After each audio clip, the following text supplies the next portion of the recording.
Sulti rito nga cyclist, pinakauna nga Pinoy nga nakasulod sa World Top 10.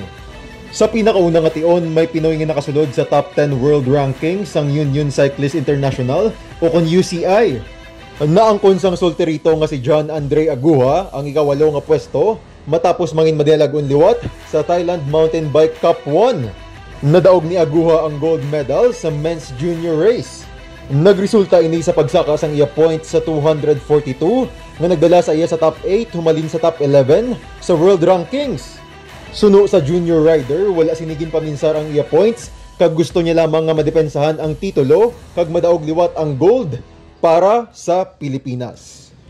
Para sa balitang sports, ini si Marv Aranuez para sa kampiyon nga balita, serbisyo publiko kag kalingawan sa Negros. K5 News FM.